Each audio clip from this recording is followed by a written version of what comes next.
1974. 10 years after he had first been crowned world champion, Muhammad Ali prepared for a new tilt at the title. Ali was now 32 years old and the clear outsider against the younger and more powerful George Foreman. I'm the greatest scientific fighter of all times, and you rank a street barroom bum to beat me. You must be out of your mind.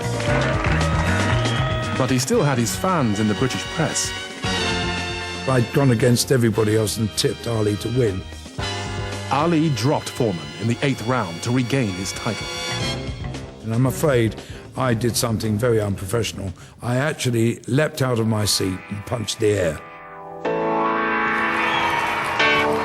Just weeks after he had regained his title in Zaire, Ali flew back into Britain.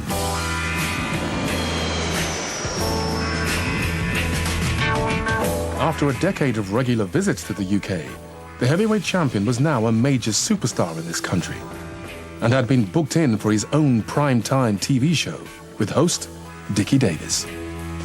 I was informed that we were going to do a program with him. Well, I was so thrilled and nervous whether I'd be good enough to do it, really. Ladies and gentlemen, may I introduce the heavyweight champion of the world, indeed of planet Earth, Muhammad Ali.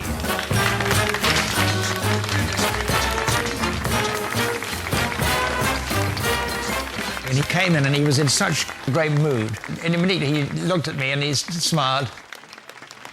All the worry went. I think when he came to this country, he seemed so at ease. In many cases, you can say Britain can be ranked as #1 as far as supporting me is concerned. And the little hassles that I had there in the States, they just didn't pay no attention to him here, and they recognized me as their champion. The studio audience included Ali's old adversary, Henry Cooper. Oh, a terrible moment in my life. Oh, is when I 1963 when that Henry Cooper hit me. I tell you what, Henry, come up. Can we have an action replay on You that? trying to Because I start just want to know how it happened. Henry still looks good, too. He don't have no fat on him or nothing. You could see there was such fun between the two of them. They were having a giggle together, you know, and it was lovely. I'll show you what I was doing. I was in the corner. Come on, going backwards from I was in the corner jabbing. Boy, he's one of the good. And that was it? Yeah, man, it's fast. He hit me so fast, he hit me before God got the news. They got on so well. Henry always had a terrific affection for Ali and spoke in such a glowing manner about him and loved him. Next question. Another less famous boxer was in the audience that day. 17-year-old Isaac Fleming had been invited down from a North London gym. Someone, a local youth, have asked me if I wanted to go to meet Muhammad Ali. You know, and we said, yes, we jumped to it, but we probably didn't believe that it's going to happen anyway.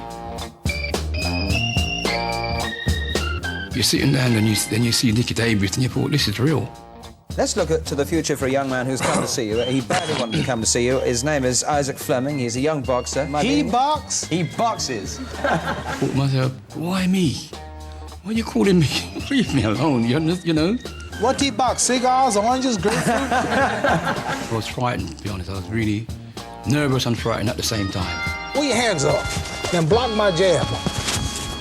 How do you block this? Come on. Come on, show me something. You ain't nothing. Show me something. You tired already. Look at you, sucker. I'm hitting you already. You ain't got nothing. All the girls are watching. I'm beating you up. Come on. Yeah, he's pretty good. It's something that I would treasure all my life. Just being there with him, you know, in front of him. And it was brilliant.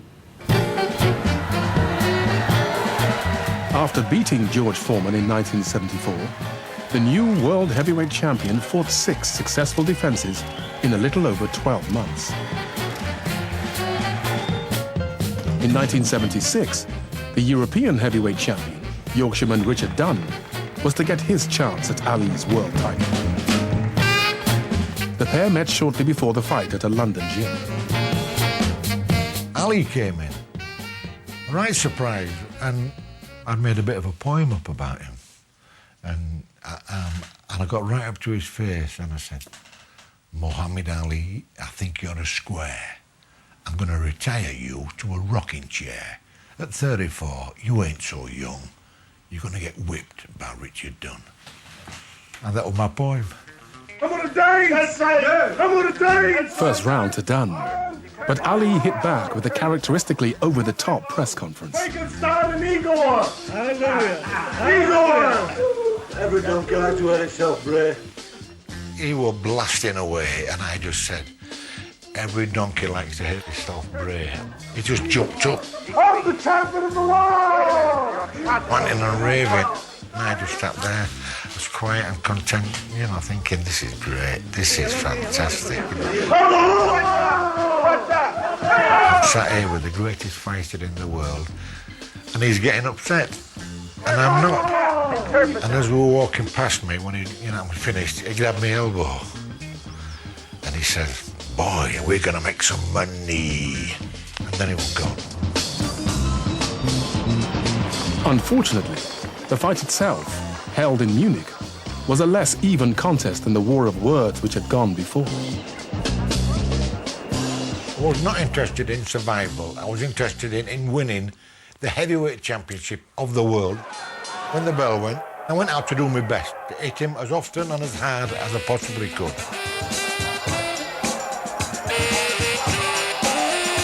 Like it just got harder and faster. Instead of hitting me twice, he hit me 3 times or 4 times. I remember Richard Dunn was a big, tough guy. And you're dealing with strength. So you don't fight strength with strength, you fight it with agility. My guy kept nailing him, he kept going down. I got up every time I got put down. And I thought, well, the 5th round, I'm going to go straight out and I'm going to have a real good go at him here. Bang, down and go again. I was down 5 times altogether. Well, I got my ass kicked, but that's besides the point. I enjoyed every single minute of it. Dunn might not have pulled off a shock result in the ring, but a surprise was in store for him when he returned to Britain the next day.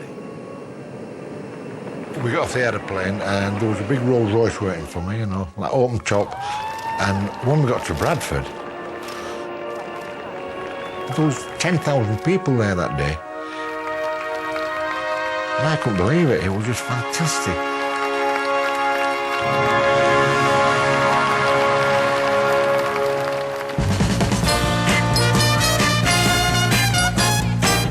The following year, Ali flew into the northeast of England to a rapturous reception.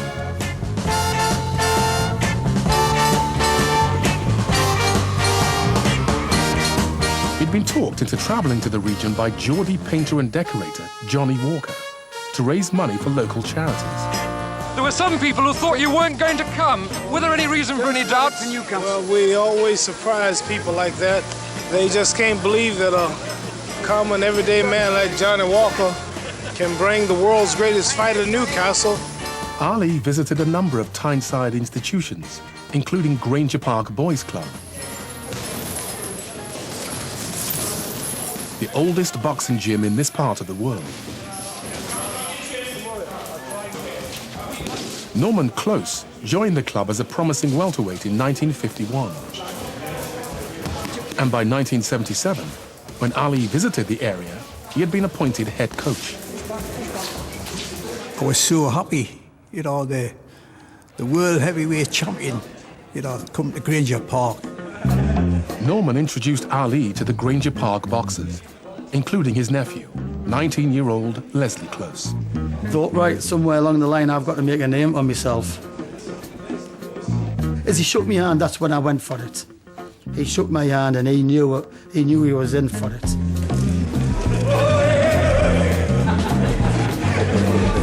And he backed off. That's what I like about that. I says, hey, Leslie, I says, he's champion of the world. I says, behave yourself. And even when he was moving down the line a bit further, he was still giving me the eye. He has me thinking, right, he's coming back, that is. And Uncle Norm's arms round him. Come on now, Wally, we've got to meet all the other boxers.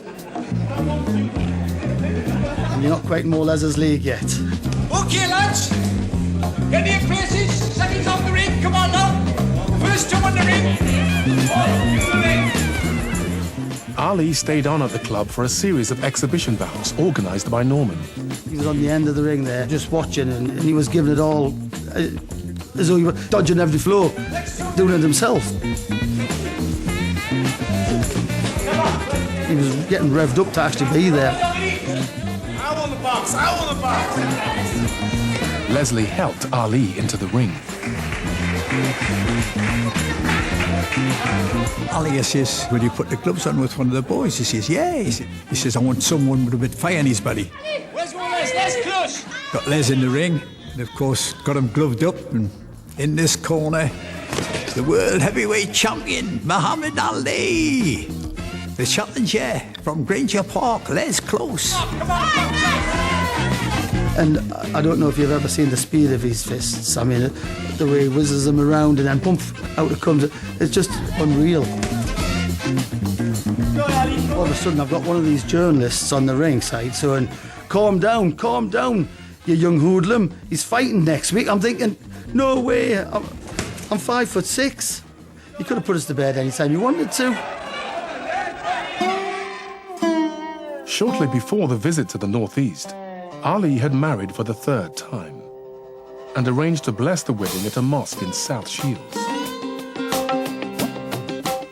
19-year-old Mohammed Hussein was asked by his father to keep an eye on who was allowed into the mosque. The scene was just heads, people's heads. Thousands and thousands of people all wanted to get inside the mosque, which I would only say can hold about 200 people. This is where his car came down. It turned, parked, just there. It just looked great, just white suit, gold pendant, you know. Looked like something off Shaft or something, you know. It was, you know, great, you know. All of a sudden, people start coming through the gate.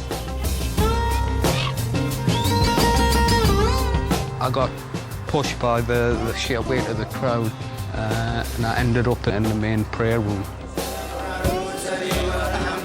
Made his way with Veronica. The imam was waiting, and they conducted the service. Well, it wasn't a wedding as such, it was a blessing of the marriage. He chose to do it in our mosque, and you know, we felt really good about it.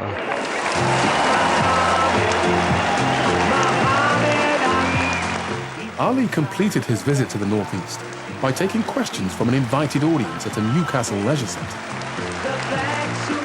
I'd like to take this opportunity to welcome you to the Eldon Square Recreation Centre. Could I ask you, Ali, what has been your greatest impression of the people in the city of Newcastle since you arrived here? Well, the greatest impression that I've had here is the peace that's in the city, the serenity, the unity, and the cleanliness. I asked the police officer, where's your pistol? He said, man, we don't need that here. England is heaven compared to America. You all practice what people in my country preach.